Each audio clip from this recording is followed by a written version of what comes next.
Well, today, instead of it being a wood turning project, I thought I would capture something I did a little while back with the Arbortech mini carver.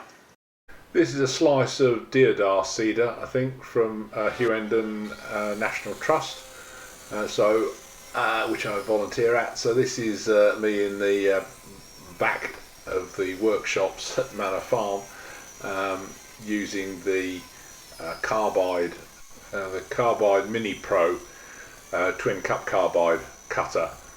It's optional, they're not cheap, any of this stuff, but it really does hog the material out very effectively, as you can see.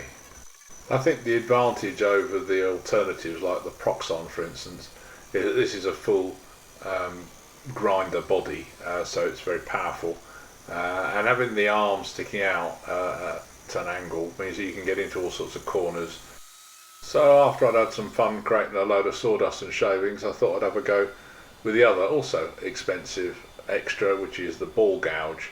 Not used this before, had it in the bottom of the tool box for a little while. I think it's better suited to gouging out bowls or spoons and things of that nature. It worked, but I was really looking for more shallow cuts than this, so I had a play and then put it back in the box.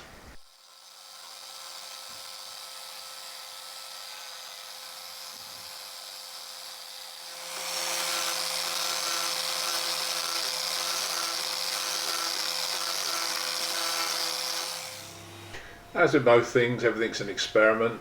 So this is the Sabre, carbide disc, 50mm diameter.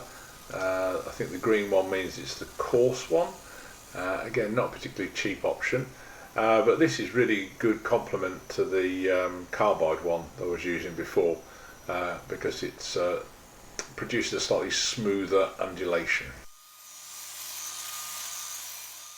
And because it cuts on the edge and also on the face, you can do sweeping movements which sort of tend to gouge it a bit more. You can apply pressure and it will sort of create a bit of a slot if you do it on the side, but you can also just rotate it round and rub the face, and that's slightly more controllable and allows you to blend out any of the undulations.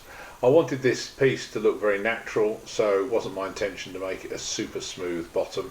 Smooth but undulating is what I'm looking for, so that it really looks hand carved.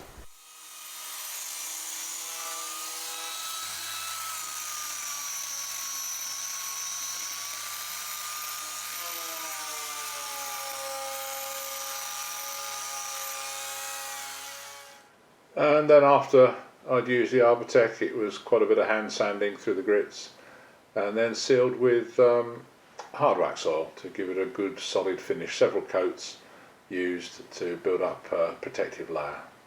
Although I forgot, I did actually use cellulose sanding sealer on it first because it was so dry and thirsty, and then cut that back in order to get a good seal for the hard wax oil on top.